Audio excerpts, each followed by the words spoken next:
Elena stood at the edge of the altar, her ivory dress clinging to her like second skin, the scent of fresh roses barely masking the tension in the room. Whispers floated through the crowd, harsh, biting, merciless. She couldn't see the sneers, but she felt every one of them. 1,000 eyes on her, all asking the same question. Why would someone like Gregory marry her?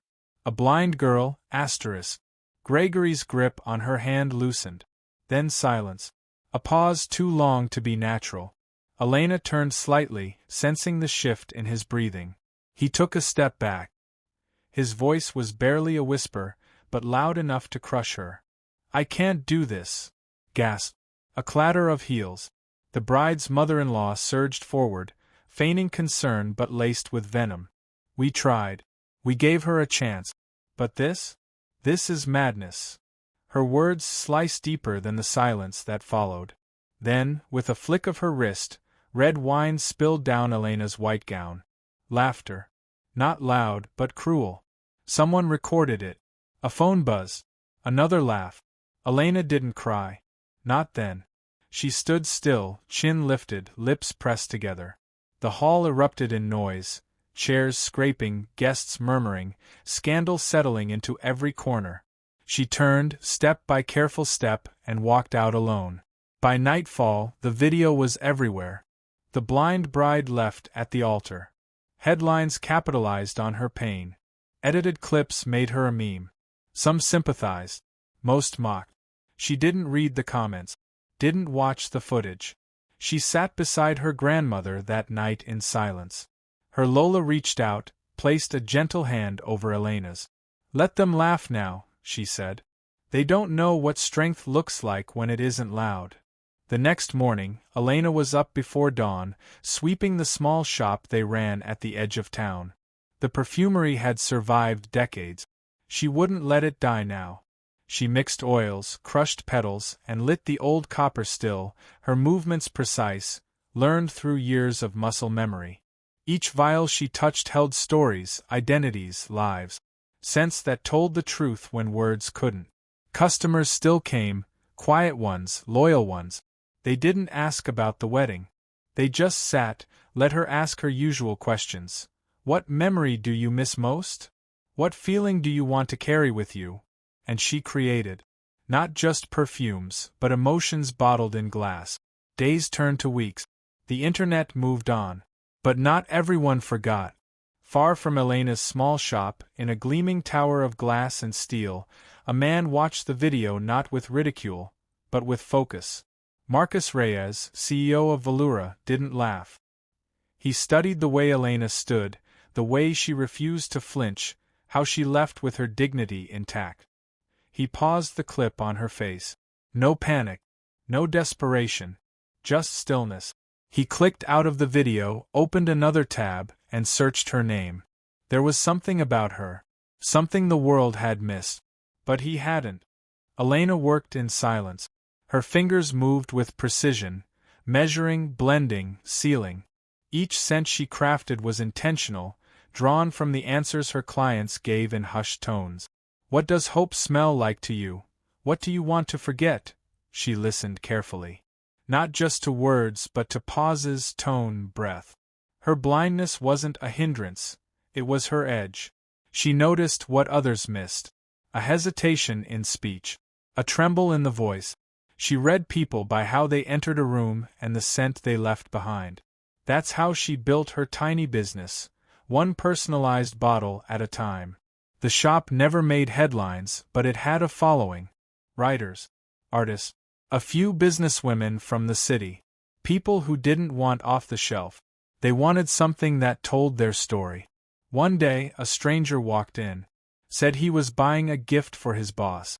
Polite. Reserved. A faint clove note in his cologne. Elena asked her questions, listened carefully, and created a blend, warm, grounded, with a quiet strength. He left without much comment. A week later, another order came. Same style. Different name. The third time, the man returned. His voice was steadier now. Confident. He said the scents were doing something. That his boss wanted more. Elena didn't react. She just nodded and got to work. What she didn't know was that the man wasn't just a courier. He was Marcus Reyes's assistant. And Marcus had been testing her. Velura's perfume division was crumbling. Their last 3 launches failed. Too safe, too forgettable. Marcus believed the problem wasn't the product. It was the process. Too loud. Too rushed. Too corporate. Then he saw Elena. Not just at the wedding, but in how she handled grief with grace. How she vanished, then quietly turned public mockery into momentum. He didn't want noise. He wanted impact. So he tested her. When the 3rd scent arrived, codenamed internally as Project Whisper, he wore it to a meeting. Executives asked about it before the briefing even started. One said it reminded him of childhood. Another said it made her feel weirdly calm. That same afternoon, Marcus made the call. Elena was offered a short-term consulting deal. No publicity, no titles. She'd develop samples, they'd test the market. She agreed. No hesitation. Marcus kept her name out of the paperwork. She preferred it that way. No press. No photos. Just work. Within 3 weeks, her first formula sold out. No advertising. Just word of mouth. Customers called it honest. Reviewers called it emotion in a bottle. Inside Velura, whispers started. Who was behind the scent? Marcus said nothing. He watched instead. Watched as repeat customers tripled. Watched analytics climb. Watched how Elena's work, done from a tiny backroom in a quiet neighborhood, began reshaping the company's future. No speeches.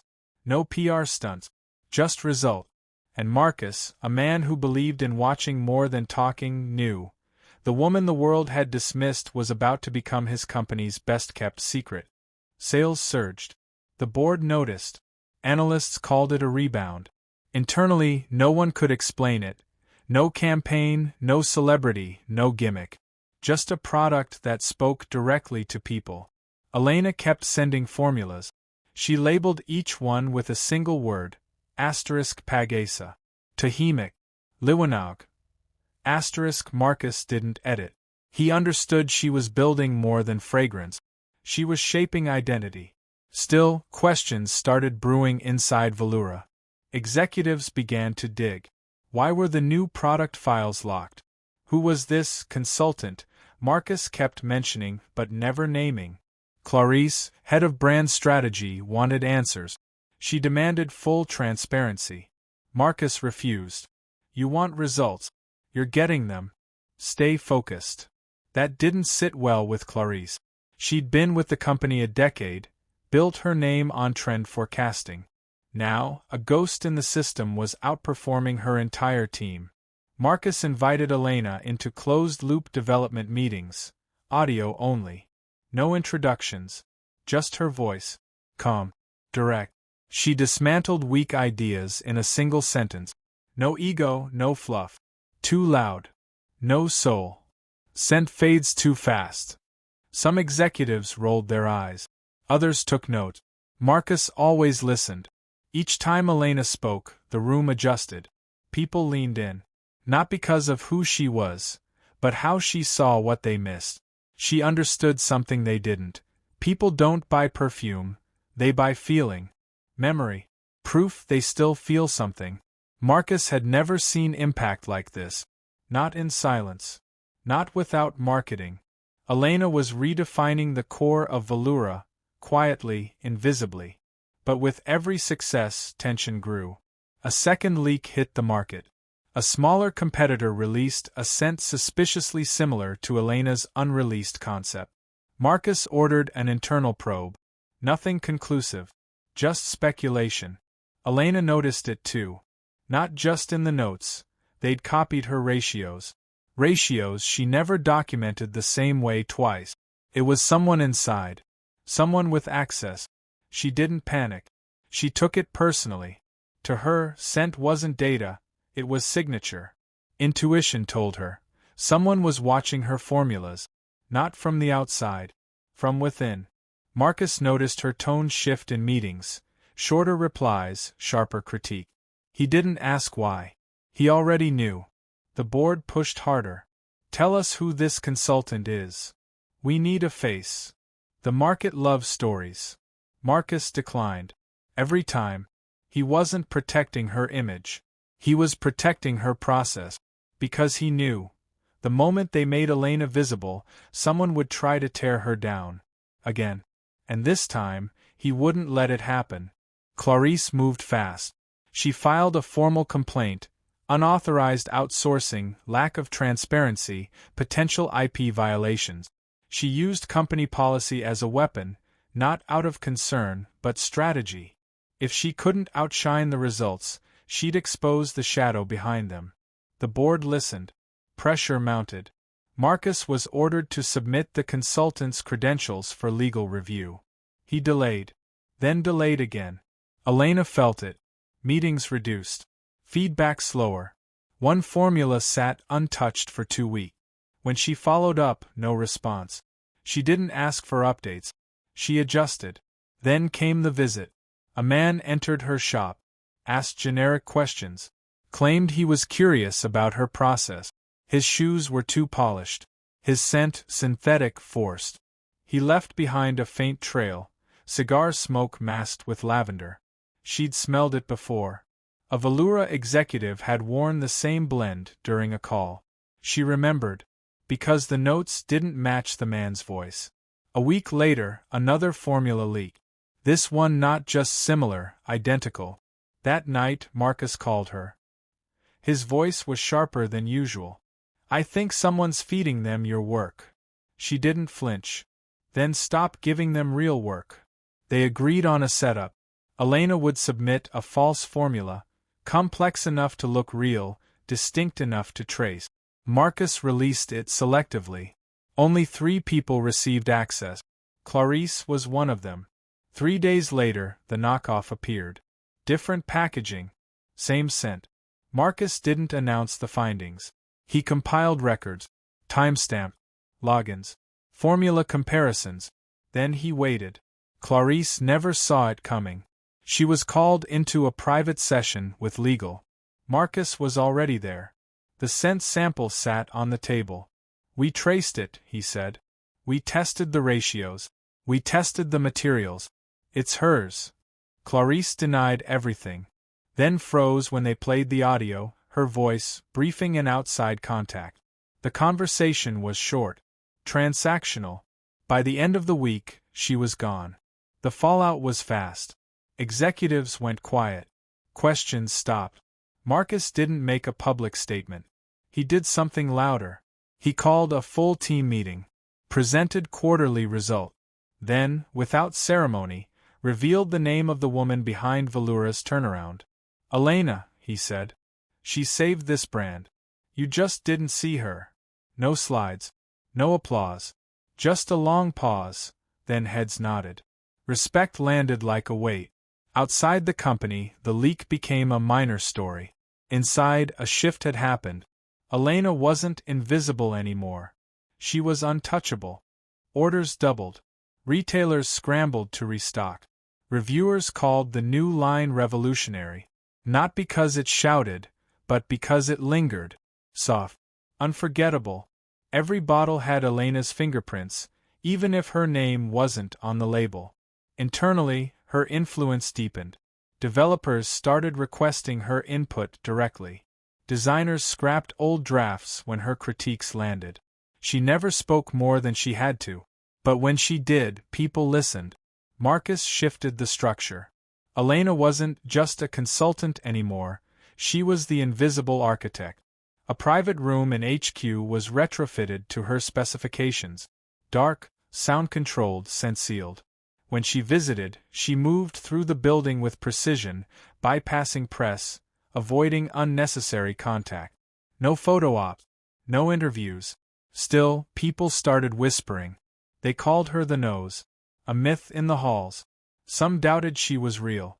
Others claimed to have seen her once, briefly, quietly, like a ghost. What mattered was the result. But Elena never chased attention. She chased clarity. In every blend, every note, every decision, she hunted the one thing that always escaped people too busy performing: truth. That's why she noticed it. A pattern in the numbers.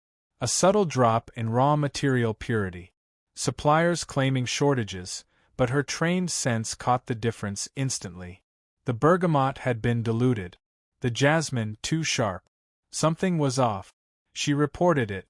Got vague replies. Minor issue. Supply chain noise. But it wasn't noise. It was theft, quiet, incremental. Someone was cutting corners, risking her formulas to save cost. She escalated. Quietly. Directly to Marcus.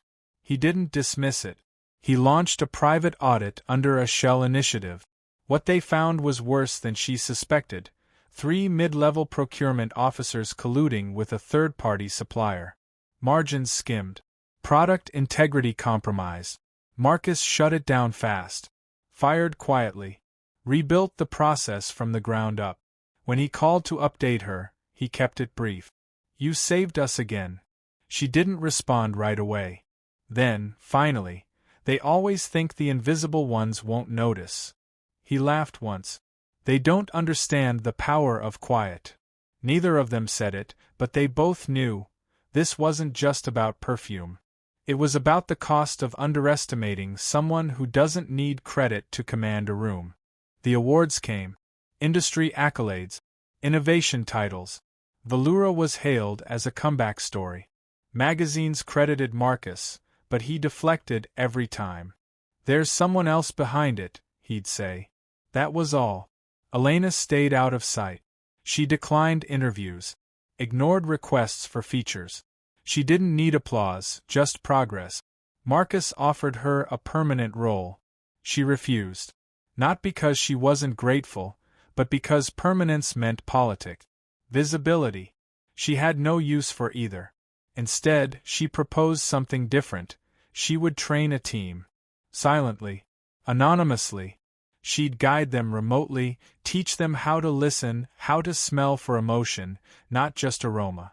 How to lead without needing a spotlight. He agreed. They launched the program in secret. Within a year, Velura had 6 new junior developers. All trained in Elena's method. Each one selected for something deeper than credentials. Empathy, restraint, attention. Quiet power. Meanwhile, Elena's original shop continued. Not for income, but for grounding. She still opened every morning, swept the floor, brewed her own tea. Regular clients returned. Some didn't even know she worked with a global brand. She preferred it that way. Marcus visited once. No assistants. No entourage. Just a short walk through, hands in his pockets. He didn't stay long. But before he left, he paused at the door. You know, he said, if I hadn't seen that video, none of this would have happened. She smiled faintly. Most people only watch what's loud. He nodded. Then added, they still talk about that moment at the altar. How you stood there. How you walked out. I wasn't walking away, she said. I was walking towards something better. He left without replying. He didn't need to. He understood. Back at headquarters, people stopped asking who Elena was. They didn't need a face. They had her fingerprints on every success, every subtle shift in culture, every scent that moved quietly, powerfully through the world. And the woman once mocked in front of hundreds, dismissed for being blind, forgotten by the world, became the reason an entire industry changed course. Not through noise, but through presence.